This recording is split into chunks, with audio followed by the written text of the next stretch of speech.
وأشهد أن لا إله إلا الله وحده لا شريك له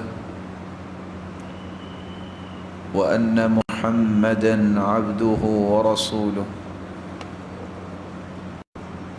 يا أيها الذين آمنوا اتقوا الله حق تقاته ولا تموتن إلا وأنتم مسلمون يا أيها الناس اتقوا ربكم الذي خلقكم من نفس واحدة وخلق منها زوجها وبث منهما رجالا كثيرا ونساء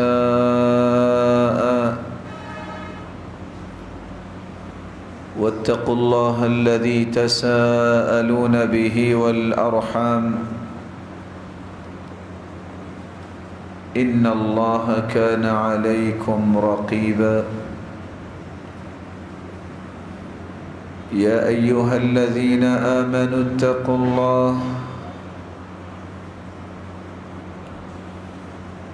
الله وقولوا قولا سديدا يصلح لكم أعمالكم ويغفر لكم ذنوبكم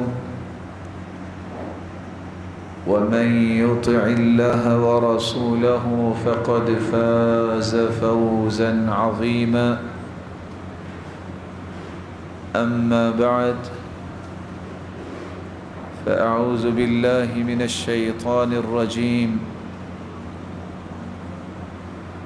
إن تجتنبوا كبائر ما تنهون عنه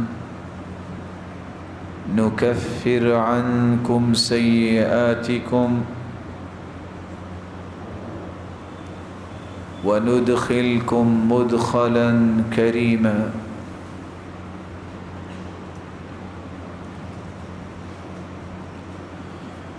لائق ست تکریم سامعین مکرم، اللہ ذوالجلال ہم سب کے خالق و مالک اور رازق ہیں۔ اس قادر مطلق نے انسانیت کی تخلیق کے بعد اس کی رشد و ہدایت کے لیے انبیاء اور رسل کو بھیجا اور کتابوں کو نازل کیا۔ انبیاء اور رسل نے اپنی اپنی قوم کو یہ بات سمجھائی کہ یہ کام کرنے سے اللہ راضی ہوتا ہے اور فلاں فلاں کام کرنے سے اللہ ناراض ہوتا ہے۔ اللہ ذوالجلال کو ناراض کرنے والے افعال کا جہاں تذکرہ کیا گیا، ان افعال میں سے کبیرہ گناہ جو ہے جس سے اللہ ذوالجلال ناراض ہوتے ہیں۔ گناہ صغیرہ بھی ہوتے ہیں، گناہ کبیرہ بھی ہوتے ہیں، سادہ الفاظ میں چھوٹے گناہ اور بڑے گناہ۔ لیکن ان دونوں قسم کے گناہوں کو سننے سے پہلے ایک بات ہمیشہ ذہن میں رہنی چاہیے، لا تنظر الی المعصیہ، یہ نہ دیکھا کرو کہ گناہ چھوٹا ہے یا بڑا ہے، ولکن انظر الی عظمت من عصیت، یہ دیکھو جس کی نافرمانی کر رہے ہو وہ اللہ کتنا بڑا ہے، اس کی عظمت کو دیکھو۔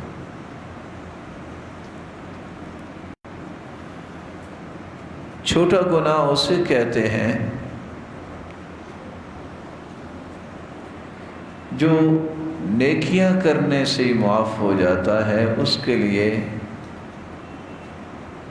آگ کے عذاب کی وعید نہیں سنائی گئی۔ لیکن یاد رہنا چاہیے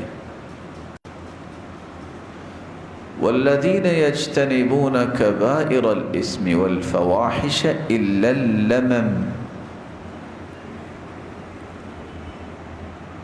اللہ کے ہاں نیک لوگ وہ ہوتے ہیں جو کبیرہ گناہوں سے، بڑے گناہوں سے بچتے ہیں، فحاشی اور عریانی سے بچتے ہیں۔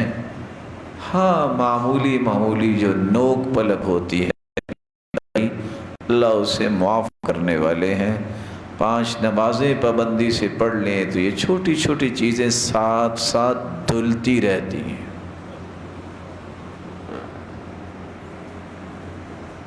لیکن یہ چھوٹی چھوٹی چیزیں بھی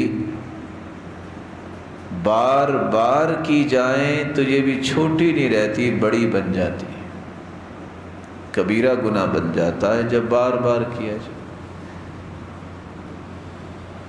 جب کسی چھوٹے گناہ پہ فخر کیا جائے تو یہ چھوٹا بھی پھر بڑا گناہ بن جاتا ہے، کبیرہ کی حدوں کو چھو لیتا ہے۔ آج کچھ لوگ کہتے ہیں کہ سگریٹ نوشی یہ صغیرہ گناہ ہے، جس تسلسل کے ساتھ پینے والا پیتا ہے اور پھر معاشرے کے اندر اپنے گھٹنے پہ اپنی ٹانگ لگا کے چٹکیاں لگاتا ہے اور فخریہ انداز اختیار کرتا ہے تو صغیرہ بھی کبیرہ بن جاتا ہے۔ چھوٹا گناہ اس وقت بھی بڑا بن جاتا ہے جب کوئی مقتدا کرے۔ لیڈر جب کوئی غلطی کرتا ہے، لوگ چونکہ اس کی بات مانتے ہیں تو اس کی معمولی غلطی کا حجم بڑا ہو جاتا ہے کہ ماننے والے 100 آدمی جب وہ چھوٹا گناہ کریں گے وہ کدھر جائیں گے؟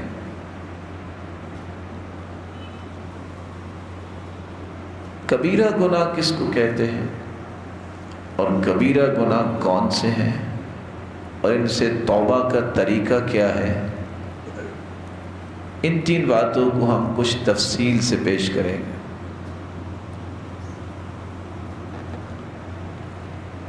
کبائر یہ کبیرہ کی جمع ہے، اور کبیرہ ایسے گناہ کو کہتے ہیں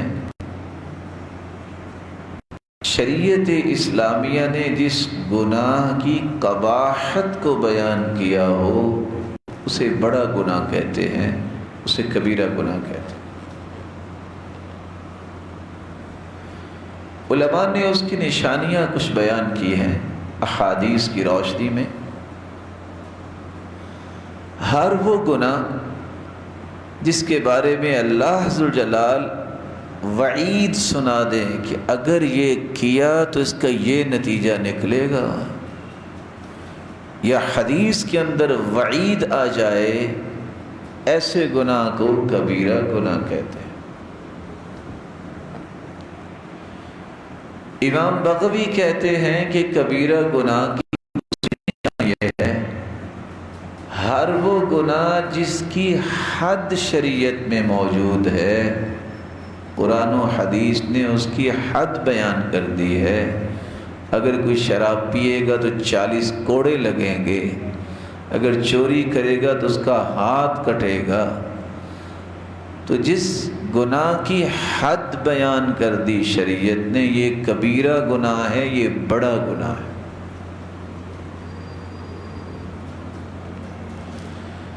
کبیرہ گناہ کی تیسری نشانی ہے قرآن و حدیث جس چیز کے بارے میں کہہ دیں یہ حرام ہے، اس کو بھی کبیرہ گناہ کہیں گے اور وہ بھی بڑا گناہ ہے۔ جیسا کہ انسان جھوٹ بولتا ہے، یہ جھوٹی گواہی دیتا ہے، اس کے بارے میں اللہ اور اس کے رسول نے حرمت کی بات کی ہے، تفصیل ہم کچھ دیر بعد پیش کرتے ہیں۔ چوتھی نشانی یہ ہے کبیرہ گناہ اس کو بھی کہتے ہیں شریعت نے جس کی سزا کا تذکرہ کر دیا، یہ کرو گے تو اس کی سزا ہے۔ شریف انسان پہ بہتان لگا دے، شریف اور نیک عورت پہ کوئی بہتان لگا دے، 4 گواہ اس کے پاس ہیں نہیں، تو شریعت کہتی ہے اس کو 80 کوڑے لگاؤ۔ مومن کی عزت اتنی سستی تو نہیں. تو وہ گناہ جس کے بارے میں سزا کا تعین شریعت نے کر دیا قرآن میں اور حدیث میں، اس کو کبیرہ گناہ کہتے ہیں.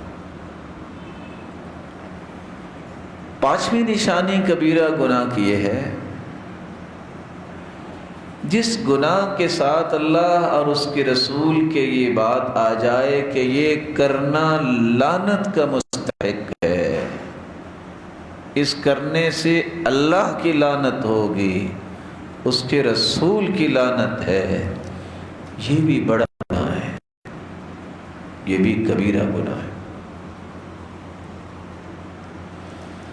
چھٹا وہ گناہ جس کو آپ کبیرہ اور بڑا گناہ کہیں گے جس گناہ کے ساتھ یہ الفاظ آ جائیں کہ اگر یہ کرو گے تو اللہ کے غضب کا مستحق ہوگے، اللہ کے غضب کے مستحق بنو گے، تو اللہ ذوالجلال کا غضب لینے والا کبیرہ گناہ کرتا ہے اور بڑا گناہ کرتا ہے. جیسا کہ سود کھانا ہے، جیسا کہ والدین کی نافرمانی کرنی ہے، جیسا کہ عورتیں پلکنگ کرتی ہیں اور تھریڈنگ کرواتی ہیں، یہ سارے گناہ اس لیے کبیرہ ہیں کیونکہ اس کے بارے میں عذاب، لعنت اور اس طرح کے الفاظ آئے.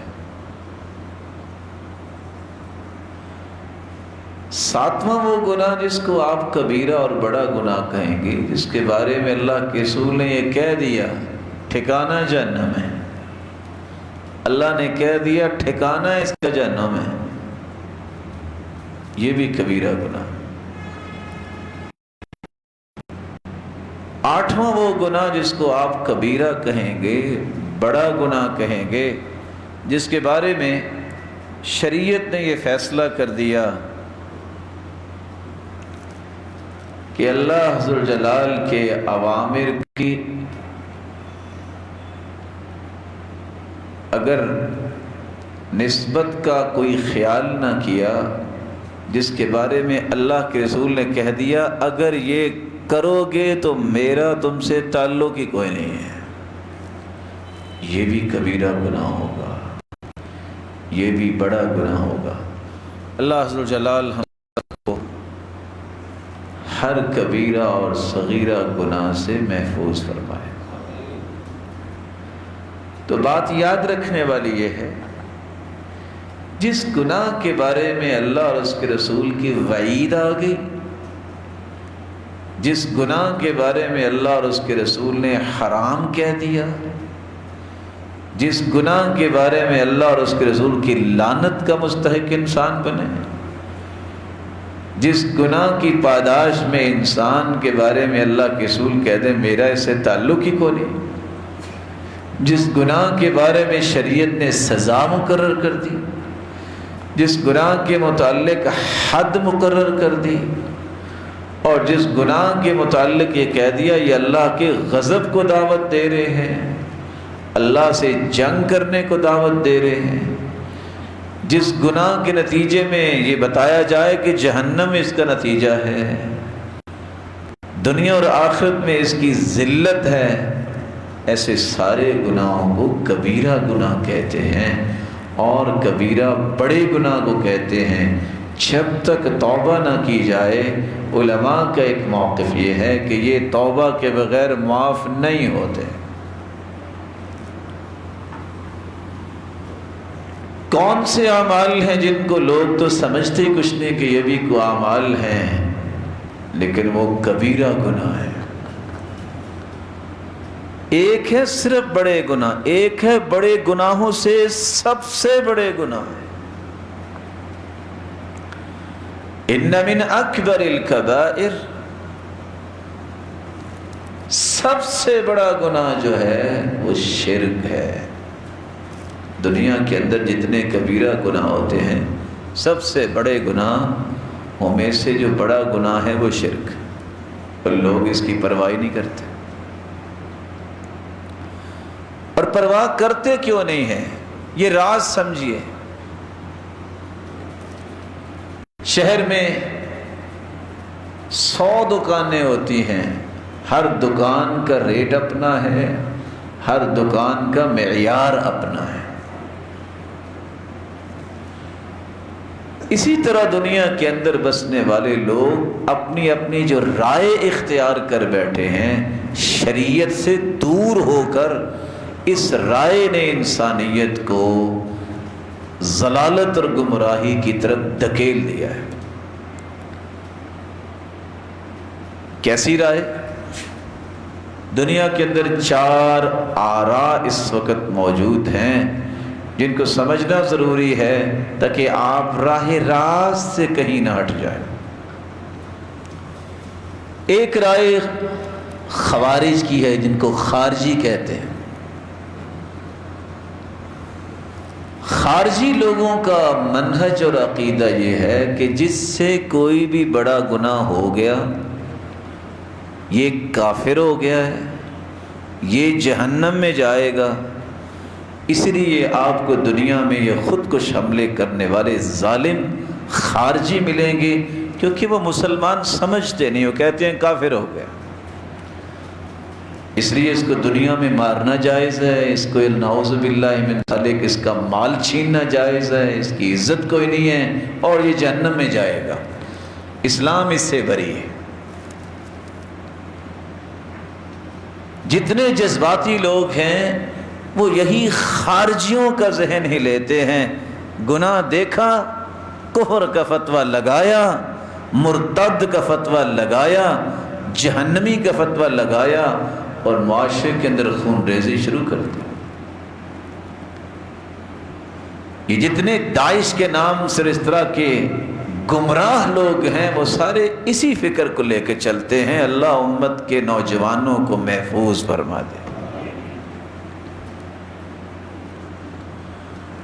دوسری فکر معاشرے کے اندر یہ ہے کہ اگر کبیرہ گناہ ہو گیا ہے تو پھر کیا ہوا؟ پریشانی والی بات ہی کو نہیں، نہ آپ کے ایمان میں کوئی خلل آیا ہے، نہ آپ جنت جائیں گے، کوئی ٹینشن نہیں، نماز نہ بھی پڑھو تو کوئی پریشانی نہیں۔ یہ مرجئہ کا عقیدہ اور منہج ہے۔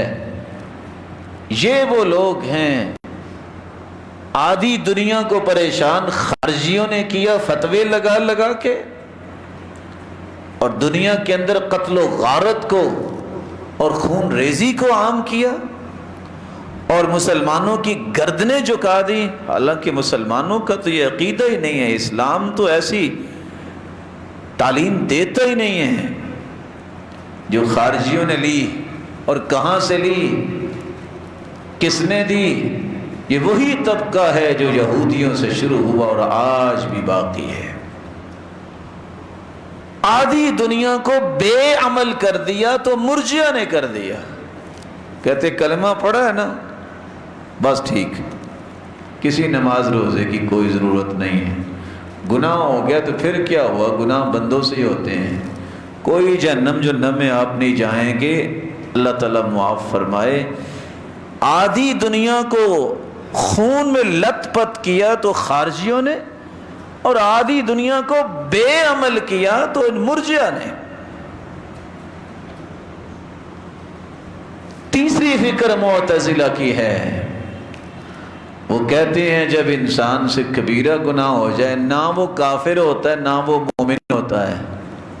کیا مطلب؟ پھر کیا ہوتا ہے؟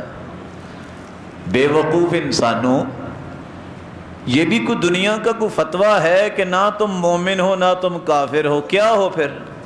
کہتے ہیں ایمان اور کفر کے درمیان تم زندگی گزار رہے ہو، لیکن قیامت کے دن تمہیں جہنم ہی جانا ہے۔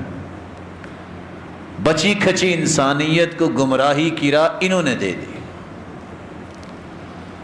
چوتھی فکر وہ ہے جو کتاب و سنت کی فکر ہے، جو اللہ کا حکم ہے، جو اللہ کے رسول نے سمجھا دین اور پھر امت کو سمجھایا کہ کبیرہ گناہ کرنے سے انسان کافر تو نہیں ہوتا لیکن اللہ عز و جلال کی لعنت کا مستحق بھی بنتا ہے، غضب کا بھی، لیکن اگر سچی توبہ کر لے اللہ اس کے گناہوں کو معاف کر دیتے ہیں اور قیامت کو وہ جنت میں جائے۔ غور کیجئے ان 4 افکار میں سے کون سا ایسا فکر ہے جو انتہائی پولائٹ فکر ہے، جو قرآن و سنت کا ہے۔ یہ وہ فکر ہے جو اہل حدیث فکر پیش کرتا ہے۔ نہ وہ خارجی بنتے ہیں کہ کسی کے قتل کے فتوے دے، اور نہ وہ چھوٹ دیتے ہیں جو مرضی کر لو پرواہ ہی کوئی نہیں۔ کہتے ہیں اللہ اور اس کے رسول کا دین یہ کہتا ہے، عقیدت اہل سنت والجماع یہ ہے، منہج اور عقیدہ یہ ہے، گناہ جب انسان کا ہوتا ہے اس کا ایمان کم ہو جاتا ہے، کافر نہیں ہوتا، لیکن اگر توبہ کرے گا تو معافی مل جائے گی، قیامت کو بھی اللہ جنت میں لے جائیں گے۔ یہ اس کا فیصلہ ہے، وہ جانتا ہے کہ اس کو کہاں بھیجنا ہے۔ میں اور آپ یہ فیصلہ نہیں دے سکتے کہ یہ جہنمی ہے یہ جنتی ہے، کیونکہ میرے اور آپ کے پاس تو یہ صلاحیت ہی نہیں۔ تو دوسری بات جو آپ نے سمجھی، کبیرہ گناہ کے نتائج کے حوالے سے ان 4 فکروں میں سے آپ چوتھی فکر کو اختیار کریں جو قرآن و حدیث نے دی ہے۔ بناوٹی فکریں ہمیشہ انسانیت کو غلط راہ پہ لے جاتی ہیں۔ اللہ ذو الجلال بے عملی سے بھی بچائے اور معاشرے کی خون ریزی سے بھی بچائے، اللہ معاشرے میں امن قائم فرمائے۔ اور آپ یاد رکھیے گا اپنی بھائی کی بات، دنیا کے کونے کونے میں آپ چلے جائیے، 7.5 ارب لوگوں میں سب سے بہترین رائے جو پیش کرنے والا گروہ ہے وہ گروہ ہوگا جس کا منہج قرآن و سنت ہے۔ کیوں بہترین رائے ہوگی؟ میری اور آپ کی رائے میں جھول آ سکتا ہے، لیکن میری رب کی بات میں کوئی جھول نہیں ہو سکتا۔ پوری دنیا کی بات میں جھول ہو سکتا ہے، لیکن جھول اگر نہیں ہو سکتا تو محمد مصطفیٰ کی بات میں نہیں ہو سکتا۔ اس لیے جو قرآن اور حدیث میں بات آئی ہے اس جیسی بات پوری دنیا بھی اکٹھی ہو جائے نہیں کر سکتی، اس جیسا نظام بھی کوئی نہیں دے سکتا، اس جیسا تجزیہ بھی کوئی نہیں کر سکتا۔ اس لیے ایک بات ہمیشہ پلے باندھ لینی چاہیے، میری دنیا اور آخرت کی کامیابی اس منہج میں ہے جو منہج ہے الکتاب والسنہ، قرآن اور حدیث کا منہج، جس میں غلطی کی گنجائش ہی نہیں ہے۔ اللہ ذو الجلال کی کلام اور اللہ کے محبوب کی کلام ہے۔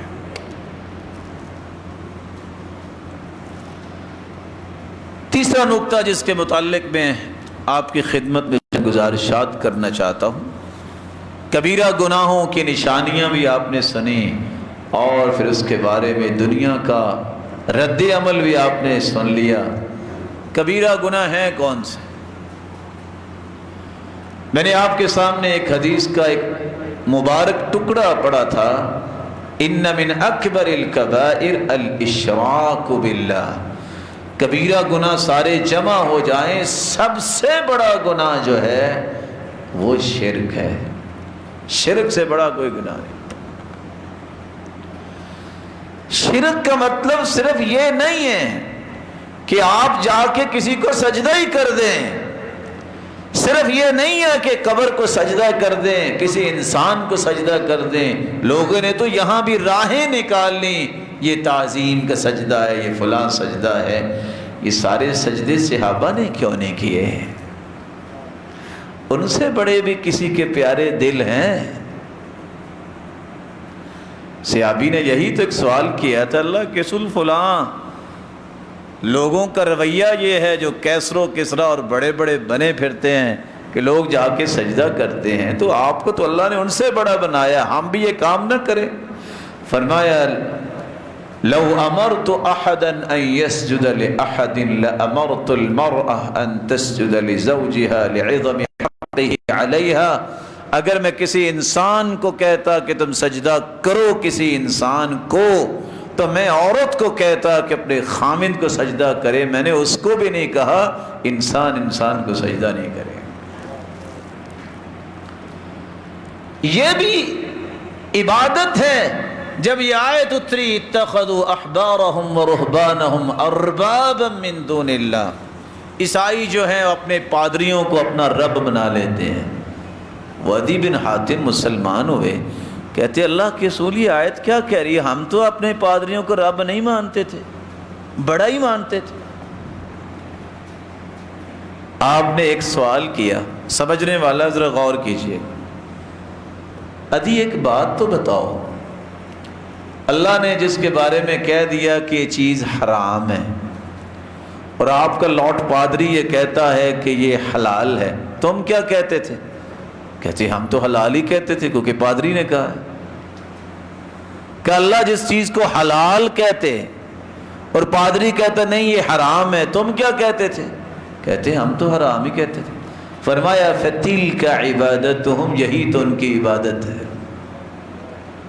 تو بڑی خوبصورتی سے اللہ کے رسول نے سمجھا دیا، اللہ ذوالجلال کے مقابلے میں اگر کوئی شخص کہے کہ اللہ کی نہ مانو میری مانو، یہ طاغوت ہے اور یہ شرک ہے جس کی دعوت وہ دے رہا ہے۔ اللہ ہمیں محفوظ فرمائے۔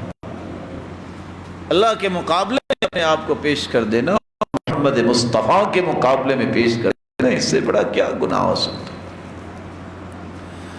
رسول اکرم صلی اللہ علیہ وآلہ وسلم نے صحابہ کو ایک بات کہی، اور وہ صحابی ہیں معاذ بن جبل۔ معاذ بن جبل کہتے ہیں کہ اللہ کے رسول صلی اللہ علیہ وسلم نے مجھے ایک نصیحت کی، یہ روایت صحیح ترغیب کی ہے 570، اور وہ وصیت سننے والی ہے۔ لوگ کہتے ہیں نا کہ فلاں کی وصیت ہے، میں تو اس پہ عمل کرتا ہوں، وہ محمد مصطفیٰ سے بڑھ کے بھی کسی کی وصیت ہے؟ وہ ہستی مخلوق میں سے بے مثال ہے، تو اس کی وصیت بھی پھر بے مثال ہے۔ آپ نے وصیت کیا فرمائی؟ 10 چیزوں کی وصیت معاذ بن جبل رضی اللہ تعالیٰ عنہ کو کی۔ پہلی چیز، لا تشرک باللہ شیئا وان قتلت او حرقت، معاذ تیرے ٹکڑے کر دیے جائیں، تجھے آگ میں جلا کے راکھ بنا دیا جائے، زندگی کے آخری رمق تک شرک نہ کرنا۔ 2 لفظ ہیں، ٹکڑے کر دیے جائیں اور آگ میں جلا کے راکھ بنا دیا جائے، شرک نہ کرنا۔ دوسری وصیت، وَلَا تَعُقَّنَّ وَالِدَيْكَ، معاذ والدین کی نافرمانی نہ کرنا، والدین کی نافرمانی نہ کرنا۔ وَإِنْ أَمَرَاكَ أَن تَخْرُجَ مِنْ أَهْلِكَ وَمَالِكَ، اگر والدین تمہیں کہیں نا یہ مال یہاں رکھو اور چلے جاؤ یہاں سے، تو چلے جانا۔ آج اتنے منچلے جوان ہیں نا، ان کے دماغوں میں جب تھوڑی سی تعلیم آتی ہے تو برکت آنی چاہیے، وہ کیڑا آ جاتا ہے۔ کہتے ہیں ہمارا مستقبل، ہمارا فیوچر، ہمارے بچوں کا فیوچر، اب یہ بوڑھے والدین کی باتیں مانتے رہے ہیں، یہ تو ہمارے لیے مصیبت بن گئے۔ اس لیے ہم کہا کرتے ہیں، ہم ایسی کتابوں کو قابل ضبطی سمجھتے ہیں جن کو پڑھ کے بچے باپ اور ماں کو خبطی سمجھتے ہیں۔ یہ تہذیب کے جو گندے انڈے پیدا ہوئے ہیں، جن کو نہ ماں باپ کی شرم و حیا رہی ہے، نہ کسی بڑے کا احترام رہا ہے، معاشرے کے سب سے بڑے ناسور یہ لوگ ہیں جنہوں نے معاشرے کے امن کو تہوالہ کر دیا ہے کہ وہ والدہ جس کے بارے میں ایک شخص اللہ کے رسول کے پاس آ کے کہتا ہے، ایسی لو میں نے اپنی والدہ کو کندھے پہ اٹھا کے حج کیا ہے پیدل، کہ انسان پگھل رہا تھا لیکن میں نے اپنی ماں کو کندھے پہ اٹھا کے حج کیا ہے۔ اللہ کے رسول بتائیں میں نے حق ادا کر دیا؟ آپ نے جواب دیا وَلَوْ بِزَفْرَةٍ وَاحِدَةٍ، ماں نے جو تیری ولادت اور تیری پرورش میں تکلیفیں اٹھائی ہیں، تم ایک تکلیف کا بھی بدلہ نہیں چکا سکے۔ لیکن یہ باتیں ڈائجسٹ پڑھنے سے تو نہیں آتی ہیں، یہ باتیں تو قرآن و حدیث پڑھنے سے سمجھ آتی ہیں، جس کے قریب نوجوان جانے سے آج کل گریزاں ہیں۔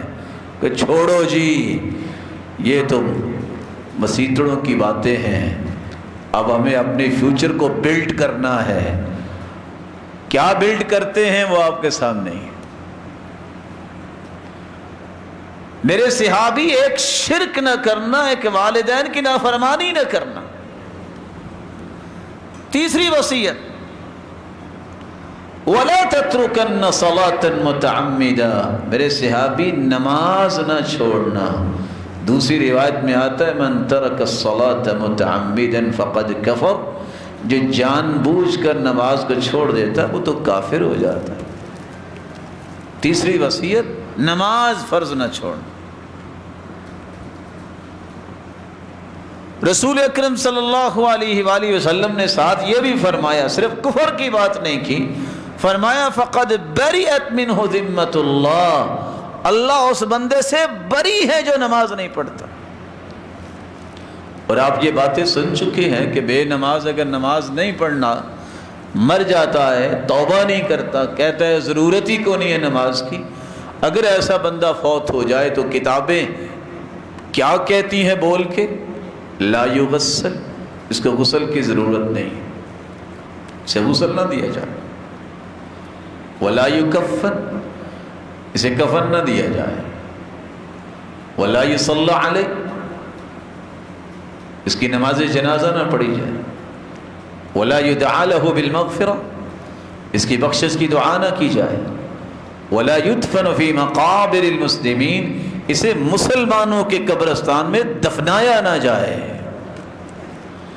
اور اگر اس کی اولاد ہے تو وہ اس کی وارث نہیں بن سکتی۔ لا یرث المسلم الکافر ولا الکافر المسلم، مسلمان کافر کا وارث نہیں بن سکتا، کافر مسلمان کا وارث نہیں بن سکتا۔ تو آپ صلی اللہ علیہ وسلم نے ایک شرک کی وصیت کی کہ یہ نہ کرنا، دوسرا فرض نماز نہ چھوڑنا، تیسرا والدین کی نافرمانی نہ کرنا، اور چوتھی بات وَلَا تَشْرَبَنَّ خَمْرًا، میرے صحابی معاذ زندگی میں شراب نہ پینا۔ کیوں؟ فَإِنَّهُ رَأْسُ كُلِّ فَاحِشَةٍ، یہ ہر فحاشی اور یعنی کی جڑ ہے، اور آپ نے یہ بھی فرمایا ام الخبائث، یہ ہر خباثت کی ماں ہے۔ شراب پینے سے نہ احساس یہ رہتا ہے کہ ماں کون ہے میری خالہ کون ہے، بہن کون ہے۔ اسی سیدنا ابوبکر کہا کرتے تھے میں نے اسلام سے پہلے بھی شراب کو ہاتھ نہیں لگایا۔ وَلَا تَشْرَبَنَّ خَمْرًا، شراب نہ پینا، اور حدیث کہتی ہے جو شراب پیتا ہے اس کو 40 کوڑے لگاؤ، جو ایک گلاس شراب پیتا ہے 40 دن اس کی عبادت قبول نہیں ہوتی۔ اگر اس کے پیٹ میں شراب ہے، مر جاتا ہے تو یہ ٹھکانہ ہے اس کا جہنم کی طرف۔ رسول اکرم صلی اللہ علیہ وآلہ وسلم نے 5ویں نصیحت کی وَإِيَّاكَ وَالْمَعْصِيَةَ فَإِنَّ بِالْمَعْصِيَةِ حَلَّ سَخَطُ اللَّهِ عَزَّ وَجَلَّ، اللہ کی نافرمانی سے بچنا۔ آپ کو پتہ ہے یہ گناہ ہے، پتہ ہونے کے باوجود اس گناہ پہ جرت نہ کرنا، اس سے اللہ کا غضب تمہارے پاس آئے گا۔ سیدنا معاذ کو چھٹی جو وصیت فرمائی وَإِيَّاكَ وَالْفِرَارَ مِنَ الزَّحْفِ، معاذ اگر کافر و مسلمانوں کی جنگ ہو، جہاد ہو، بزدل نہ بننا، پیٹھ دکھا کے نہ بھاگنا، ثابت قدمی دکھانا۔ مومن بزدل نہیں ہوتا، بہادر ہوتا ہے۔ 7ویں وصیت اللہ کے رسول نے فرمائی وَإِنْ هَلَكَ النَّاسُ، لوگ سارے مارے بھی جائیں نا تو تم ڈٹے رہنا۔ آپ صلی اللہ علیہ وآلہ وسلم نے یہ بھی فرمایا وَأَنفِقْ عَلَىٰ عِيَالِكَ مِن طَوْلِكَ، معاذ میری نصیحت یہ ہے کہ بخیل نہ بننا، جو تیرے پاس مال ہے اپنی بیوی بچوں پہ خرچ کرنا، جوڑنا کس کے لیے؟ گھر کو برباد کر لو اپنی بخیلی اور کنجوسی کی وجہ سے۔ اس سے بڑا بھی کوئی ناکام انسان ہے کہ وہ چند ٹکوں کے پیچھے جو ہے وہ اپنا گھر اجاڑ لے۔ سچ کہا تھا سلیمان علیہ الصلاۃ والسلام نے المؤمن والمؤمنہ، مومن اور مومنہ کی شان یہ ہے تبنی بیتہا ویبنی بیتہ، مومن ہمیشہ اپنے گھر کو بنانے اور مضبوط کرنے کے چکر میں رہتا ہے، والمنافق یہدم بیتہ وتہدم بیتہا، منافق مرد اور عورت اپنے گھر کو توڑنے کے چکر میں رہتا ہے، اس کو ٹوٹنے کی پرواہ کو نہیں، ٹوٹتا ہے تو ٹوٹ جائے۔ ایمان اس کا تقاضا نہیں کرتا، ایمان تو کہتا ہے گھر کو جوڑو، کامیاب زندگی گزارو، اللہ کو راضی کرو، شیطان کو راضی نہ کرو۔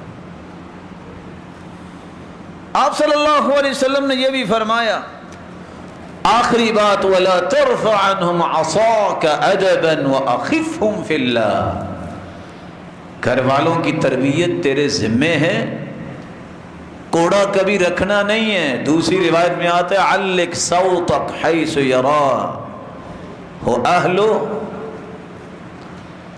وہاں کوڑا لٹکاؤ جہاں گھر والے دیکھتے رہیں، یہ روب تمہارا ہونا چاہیے کہ برائی کریں گے تو کوڑا پڑے گا۔ یہی وجہ ہے کہ جب سے ان باتوں کو تشدد کہا جانے لگا، اس وقت سے استاد نہر میں الٹا لٹکا نظر آتا ہے، اور ظالم تلمیذ جو ہیں شاگرد، ان کو پرواہ نہیں ہوتی۔ جب سے ان باتوں کو کہا یہ تو اخلاقیات کے خلاف ہیں، جاہلوں نے کہنا شروع کیا، نتیجتاً باپ بھی بات کرتا ڈرتا ہے، ماں روتی تو ہے لیکن کچھ کہہ نہیں سکتی کہ بچہ آگے سے تھپڑ مارے گا اور جو چاہے کرے گا۔ یہ شریعت کا مزاج نہیں۔ شریعت تو کہتی ہے لا یقاد الوالد بولدی، باپ اگر بچے کو قتل کر دے اس سے قصاص نہیں لیا جائے گا۔ سبب کیا ہے؟ باپ بیٹے کو قتل کرتا ہی نہیں ہے، یہ ظالم اولادیں ہوتی ہیں جو والدین کو مارتی ہیں، جان چھوٹے اور ہم وراثت کے مالک بنے ہیں۔ شریعت نے تو یہ کہہ دیا وَأَخِفْهُمْ فِي اللَّهِ، بیوی بچوں کو اگر ڈرانا ہے تو اللہ سے ڈراؤ۔ ڈرانے کا یہ نہیں ہے کہ اگر تم فلاں کے گھر میں چلی گئی نا اپنی بہن کے، اور فلاں اپنی ماں اور باپ کے بھائی کے، تو تمہیں طلاق ہے۔ یہ کوئی ڈر کا اصول نہیں ہے۔ ڈرانا ہے تو اللہ کے بارے میں ڈراؤ کہ یہ کرنا گناہ ہے، کہیں اللہ کا عذاب نہ آ جائے، یہ کرنے سے اللہ ناراض ہوتا ہے، یہ کرنے سے اللہ کا غضب آ جائے گا، یہ کرنے سے اللہ ذوالجلال رحمتیں روک لے گا۔ وَأَخِفْهُمْ فِي اللَّهِ، اللہ کے بارے میں گھر والوں کو ڈراؤ۔ اللہ ذوالجلال ان 10 نصیحتوں کو سمجھنے اور اس کے مطابق عمل کرنے کی توفیق عطا فرمائے۔ تو کبیرہ گناہوں میں سب سے بڑا گناہ شرک ہے، اور آپ نے نصیحت بھی سن لی۔ رسول اکرم صلی اللہ علیہ وآلہ وسلم نے ساتھ یہ بھی فرمایا الاشراک باللہ والعقوق، والدین کی نافرمانی کرنا یہ بھی بہت بڑا گناہ ہے۔ والیمین الخموس، جھوٹی گواہی دینا بہت بڑا گناہ ہے۔ آج اگر پاکستان کی سروے رپورٹ پیش کی جائے، کتنے لاکھ لوگ جو ہیں وہ روزانہ عدالتوں کی طرف رجوع کرتے ہیں، جزائے خیر دے اللہ تعالیٰ، بیچارے جو بیٹھے ہوتے ہیں ہمارے محترم اور مکرم، جو ان جھوٹوں کا سامنا بھی کرتے ہیں اور آخر انہیں پھر کچھ فیصلہ بھی دینا پڑتا ہے۔ جھوٹی گواہیاں، ایفیڈیوٹ پیش کرنا، حدیث کہتی ہے یمین الغموس کی بات اللہ کے رسول ٹیک لگا کے بیٹھے تھے، اور بار بار آپ کہتے، پھر آپ سیدھے ہو کے بیٹھ گئے، اور دوسری روایت میں آتے ہیں صحابہ پریشان ہو گئے کہ کس کی بات کر رہے، اتنا بڑا گناہ ہے۔ آپ نے فرمایا تدع الدیار باللاقع، جو جھوٹی گواہی دیتا ہے اللہ اس کے گھر کو برباد کر دیتا ہے۔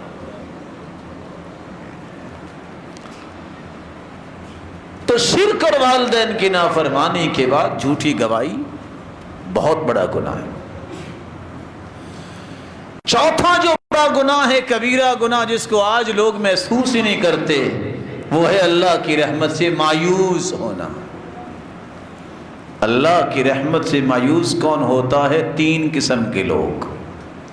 وَمَن يَقْنَطُ مِن رَحْمَةِ رَبِّهِ إِلَّا الضَّالُّونَ، یہ گمراہ لوگوں کی نشانی ہے۔ کون لوگ مایوس ہوتے ہیں؟ ان من الکبائر الیأس من روح اللہ، کبیرہ گناہ کرنے والے مایوس ہوتے ہیں۔ تیسری بات، انہ لا ییأس من روح اللہ الا القوم الکافرون، اللہ کی رحمت سے نا امید کافر ہوتے ہیں، مسلمان نہیں ہوتے۔ اور اس کو ہم گناہ ہی نہیں سمجھتے، اس کو گناہ ہی نہیں سمجھتے، کبیرہ گناہ ہے۔ اس لیے مسلمان کو یہ جاننا چاہیے کہ یہ کوئی چھوٹا گناہ نہیں ہے کہ مایوس ہو کے اپنی زندگی کو برباد کر لینا، اور مایوس ہو کے انسان جو ہے بسا اوقات اپنی جان کو ہی ختم کر لیتا ہے، خودکشی سوسائڈ کر لیتا ہے۔ اس لیے اگر آپ تھوڑا سا غور کریں، جس کے اندر ایمان ہے وہ کبھی خودکشی نہیں کرے گا، تمنا بھی نہیں کرے گا، کیونکہ شریعت نے خودکشی کی اور موت کی تمنا سے بھی روکا ہے۔ سوسائڈ کرتا ہے کینیڈین، جاپنیز، امریکن، اٹالین، سب کچھ ہے، دل میں سکون نہیں ہے۔ یہ سکون تو ایمان سے آتا ہے، اللہ کے ذکر سے آتا ہے، قرآن سے آتا ہے، عبادت سے آتا ہے، ان کو کیسے سکون ملے گا؟ قل یا عبادی الذین اسرفوا علی انفسهم لا تقنطوا من رحمت اللہ ان اللہ یغفر الذنوب جمیعا۔ میرے بندو جو گناہ کر بیٹھے ہو مایوس نہ ہونا، تمہارا رب ہر گناہ کو معاف کرنے پہ قادر ہے۔ ایک بوڑھا انسان ٹیکتے ٹیکتے آیا اور آ کے کہتے اللہ کی سن میری بھی معافی ہو سکتی ہے۔ کہا کیا ہوا؟ کہتے ما ترکت حاجتا ولا داجہ، نہ میں نے کوئی چھوٹا گناہ چھوڑا ہے نہ بڑا گناہ چھوڑا ہے۔ کہا معافی مل سکتی ہے۔ کہتے ہیں وغدراتی وفجراتی، میں نے جتنے فسق و فجور کیے، میں نے دھوکے کیے، وہ بھی معاف ہو جائیں گے۔ فرمایا سچی توبہ کر لو کہ آئندہ نہیں کروں گا، اللہ وہ بھی معاف کر دیں گے۔ تو وہ اس خوشی سے ہی کہتا کہتا بوڑھا واپس چل دیا، کہتا ہے وہ غدراتی و فجراتی، یہ کتنا پیارا دین ہے کہ میرے سارے گناہ معاف ہو جائیں گے۔ بعض لوگ بیمار ہو جاتے کہتے ہیں ہمیں تو معافی ملنی نہیں ہے۔ یہ کس نے وحی آپ کی طرف کر دی کہ معافی ملنی نہیں ہے؟ ہماری تو سنتا ہی نہیں ہے، نعوذ باللہ۔ کتنے لوگوں کی زبانوں پہ یہ لفظ ہے، وہ اللہ تو شیطان ہے۔ شیطان نے کہا تھا ربی انظرنی الی یوم یبعثون، اللہ مجھے قیامت تک مہلت دے دے۔ اللہ نے اس کی بھی سن لی۔ کیا تم شیطان سے بھی برے ہو؟ یہ شیطان ہے جو تمہیں اللہ کے بارے میں اکساتا ہے، مایوس کرتا ہے اس کی رحمت سے۔ یہ کبیرہ گناہ ہے، اس کے قریب نہیں جانا چاہیے۔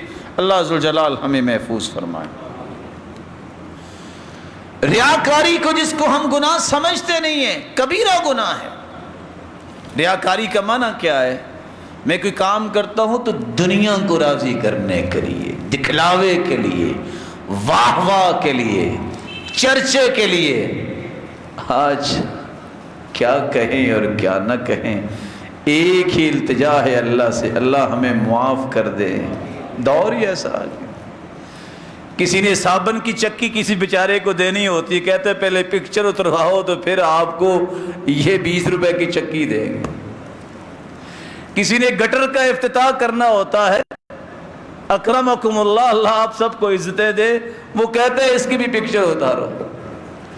اور کتنے اللہ کے گھر میں کھڑے ہوتے ہیں اور ساتھی کو کہتے ہیں پکچر اتارو، خود ہاتھ اٹھاتے دعا نہیں مانگ رہے ہوتے۔ کذاب، جھوٹے انسان، لوگوں کو دکھانے کے لیے کہ میں بیت اللہ میں دعا کر رہا ہوں۔ تمہارا رب تو دیکھ رہا ہے نا، تم دعا نہیں کر لے، پکچر کے لیے ہاتھ اٹھائے، کچھ تو اللہ کا خوف کر لو، اس سے بڑی جگہ تو کوئی نہیں ہے۔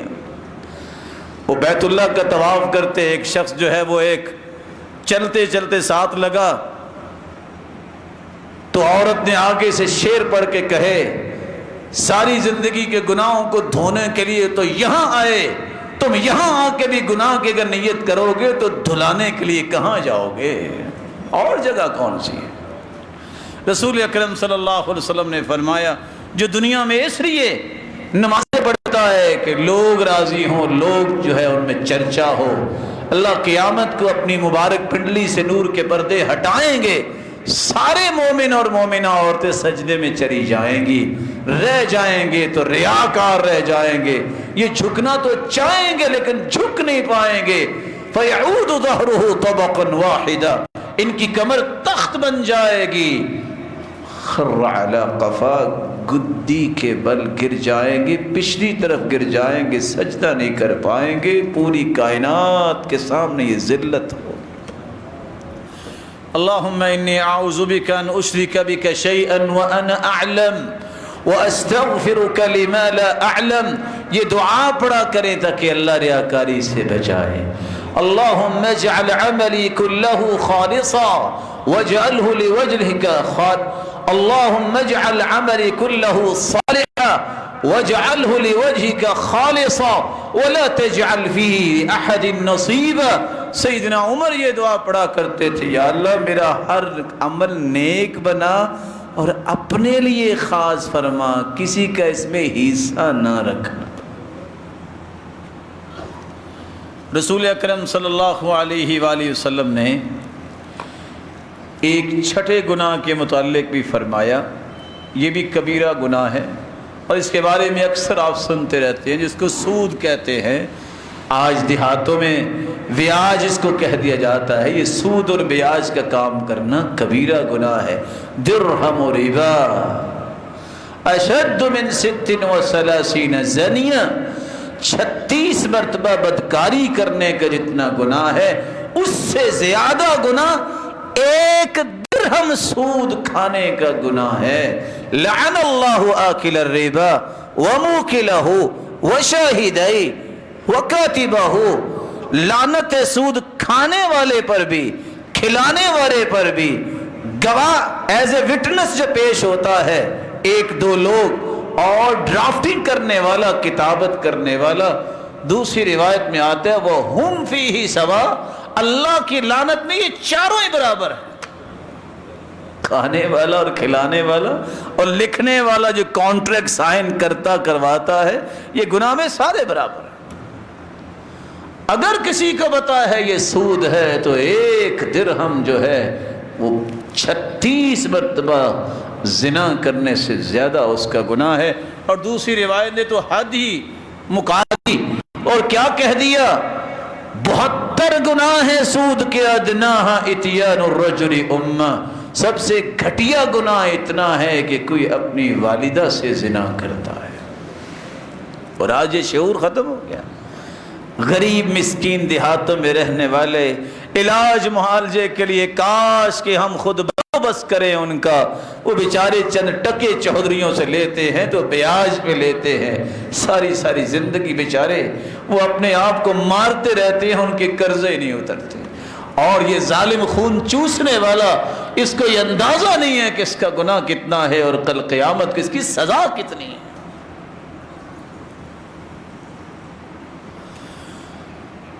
اللہ کے رسول صلی اللہ علیہ وآلہ وسلم نے ایک چھٹا گناہ بھی بیان کیا ہے، اور وہ گناہ کیا ہے؟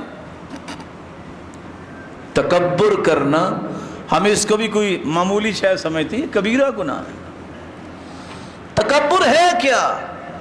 مہنگا سوٹ پہننا تکبر نہیں ہے، خوبصورت جوتی پہننا تکبر نہیں ہے۔ صحیح مسلم کی روایت، اللہ کے رسول نے فرمایا جس کے دل میں تکبر ہے جنت میں نہیں جائے گا۔ صحابہ پریشان ہو گئے، کہا اللہ کے رسول ہر بندہ چاہتا ہے اس کا لباس اچھا ہو، جوتا اچھا ہو۔ فرمایا ان اللہ جمیل یحب الجمال، اللہ خوب جمیل ہیں اور جمال کو پسند کرتے ہیں۔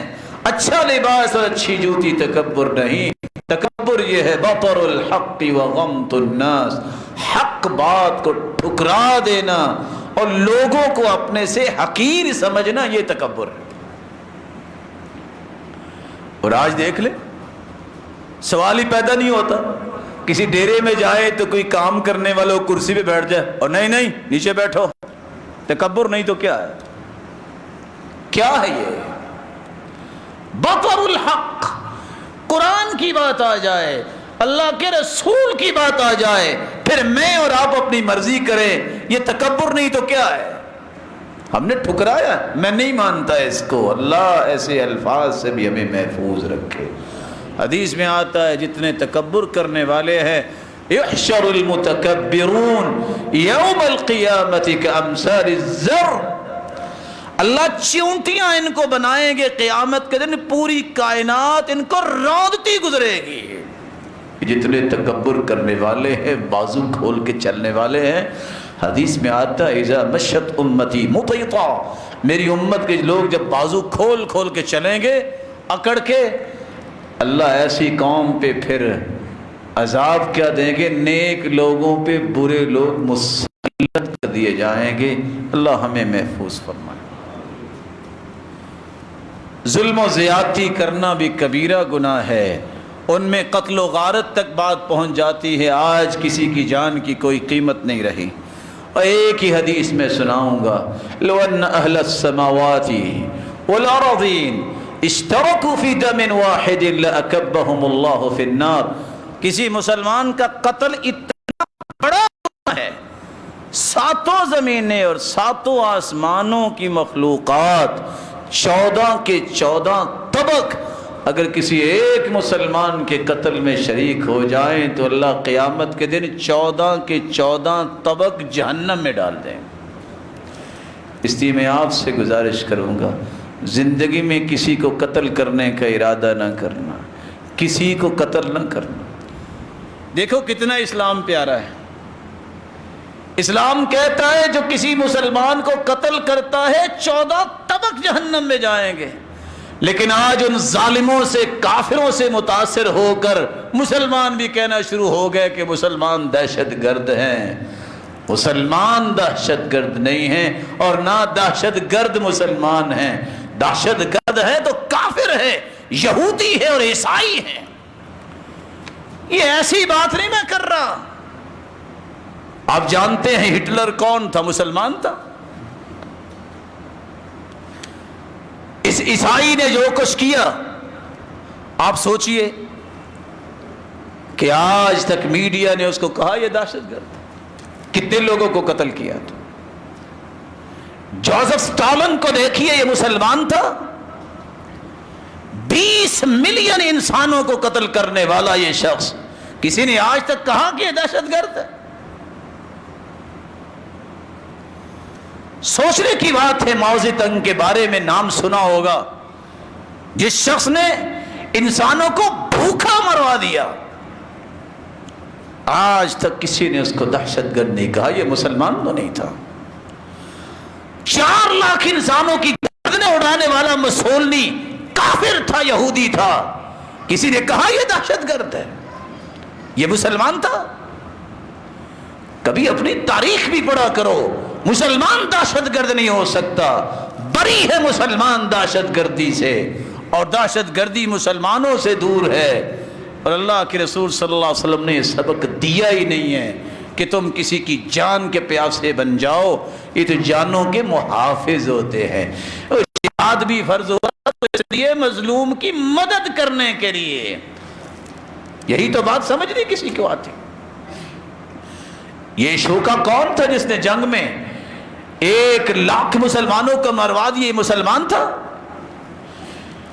کون نہیں جانتا کہ جارج بش نے جب عراق پہ پابندیاں لگائی تو 5 لاکھ بچے اس لیے مر گئے کہ نہ دوائی تھی، نہ ان کے پاس کوئی علاج تھا، نہ کوئی کھانے کو کوئی چیز تھی۔ یہ عراق اور افغانستان کے اندر یہ کون دہشت گردی کر رہا ہے؟ یہ فلسطین کے اندر کون ہے جو دہشت گردی کر رہا ہے؟ نیزوں پہ نوچنے والے، برما کے اندر ذبح ہونے والے تو مسلمان ہیں، کرنے والے تو کافر ہیں۔ دہشت گرد کافر ہے، مسلمان دہشت گرد نہیں ہو سکتا۔ مسلمان تو یہ کہتا ہے کچھ چڑیا پہ رحم کرے گا اللہ اس پہ بھی رحم کرے گا، اور مسلمان تو یہ کہتا ہے، اللہ کے رسول نے دیکھا ایک پرندے کے بچوں کو صحابہ نے پکڑ لیے، فرمایا فوراً چھوڑ دو، میری غیرت برداشت نہیں کرتی، کوئی پرندہ بھی دکھ میں آئے، اس کی ماں پھڑا رہی ہے، چھوڑ دو اس کے بچوں کو۔ جو پرندے کے بچوں کا محافظ دین ہے وہ انسانوں کو قتل کروانے کا حکم دیتا ہے۔ اپنی تاریخ کو مسخ ہونے سے بچائیے۔ مسلمان اور اسلام دہشت گردی کی بات نہیں کرتا، یہ محبت کی بات کرتا ہے۔ ہاں اگر کسی کے دماغ میں کوئی کیڑا آ جائے کسی کافر کے، وہ کیڑا نکالنے کے لیے پھر اسلام کہتا ہے جہاد کرو، اب ان کی گردنیں بھی اڑاؤ اور ان کے جوڑوں پہ مارو کہ یہ اٹھ نہ سکے، پھر بزدلی نہیں دکھاتا۔ اللہ ذوالجلال سے دعا ہے اللہ کبیرہ گناہوں سے محفوظ رکھے۔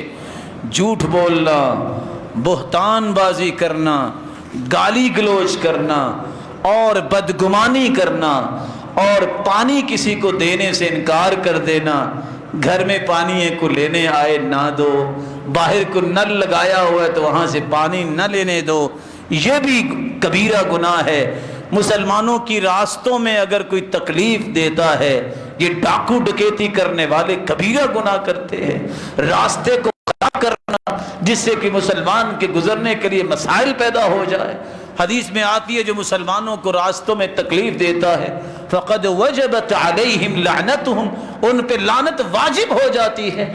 یتیموں کے ساتھ برا سلوک کرنا اور اسی طرح لوگوں کی انٹرٹینمنٹ کے لیے جھوٹ بولنا، جس کو آج اسٹیج ڈرامے کا نام دے دیا گیا ہے، یہ سب کبیرہ گناہ ہیں۔ وَيْلٌ لِّلَّذِي يُحَدِّثُ بِالْحَدِيثِ فَيَكْذِبُ لِيُضْحِكَ بِهِ الْقَوْمُ وَيْلٌ لَّهُ وَيْلٌ لَّهُ، ہلاکت ہے اس شخص کے لیے جو جھوٹ اس لیے بولتا ہے کہ لوگ ہنسے، ان کو انٹرٹینمنٹ ملے، اس کے لیے ویل ہے۔ اگر روایت پہ غور کیا جائے تو جہنم میں کافر پھینکا جائے گا 40 سال کے بعد، جہاں پہنچے گا اس وادی کا نام ویل ہے۔ اللہ ذوالجلال ہر کبیرہ گناہ سے ہمیں محفوظ فرمائے۔ وآخر دعوانا الحمدللہ۔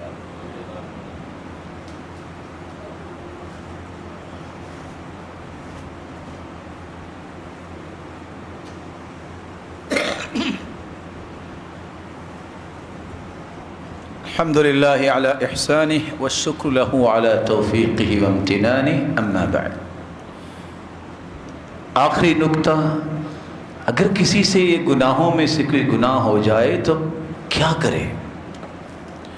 رسول اکرم صلی اللہ علیہ وآلہ وسلم کا فرمان سن لے۔ اللہ کے رسول صلی اللہ علیہ وآلہ وسلم نے فرمایا جب کسی بندے سے کوئی گناہ ہو جاتا ہے، ان عبدا اصاب ذنبا، اور یہ بھی فرمایا اذنب ذنبا، جب کسی بندے سے گناہ ہو جائے وہ خوبصورت وضو کرے۔ من توضأ فاحسن الوضوء، دوسری روایت کے الفاظ ہیں خوبصورت وضو کرتا ہے۔ ثم صلی رکعتین، پھر 2 رکعتیں پڑھتا ہے۔ لا یسہو فیہما، اور دوسری روایت میں آتا ہے لا یحدث فیہما، ان 2 رکعتوں میں کوئی خیال اسے نہیں آنا چاہیے، اللہ کی طرف متوجہ ہو۔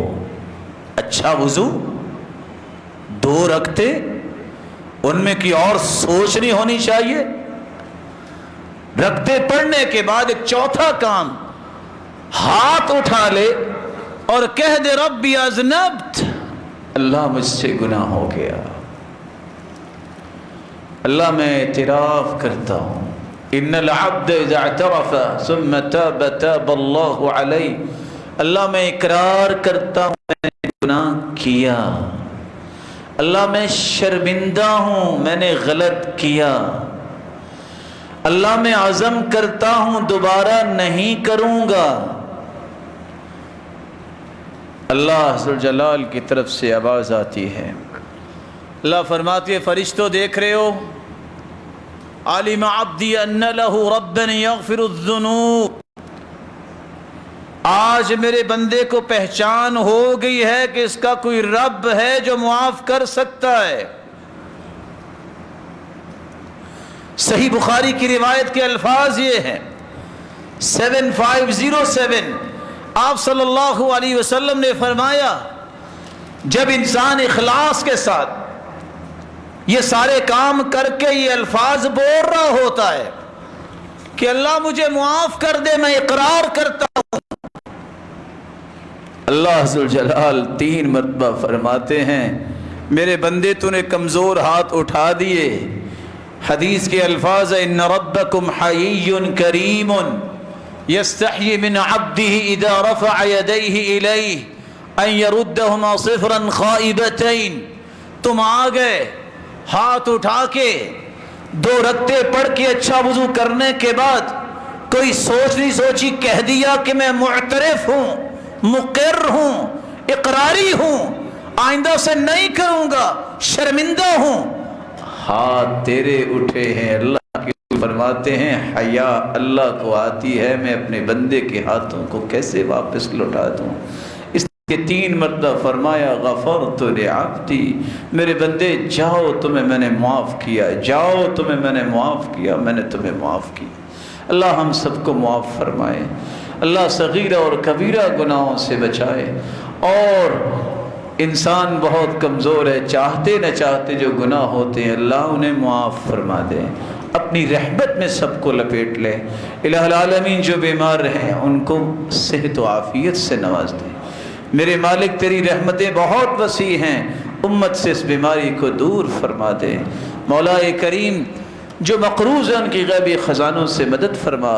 جن کی اولادیں اللہ ان کی اولادوں کو نیک بنا اور بے اولادوں کی جھولیوں کو بارونق بنا دے.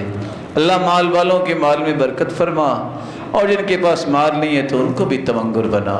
الہ العالمین جتنے تیرے گھر میں اس وقت تشریف فرما ہیں اللہ ان کو بھی اور جہاں تک بات جاتی ہے سب کو جنت الفردوس میں اپنے محبوب کے ساتھ جمع فرما اور اپنے دیدار کا مستحق بنا. وآخر دعوانا الحمدللہ رب العالمین.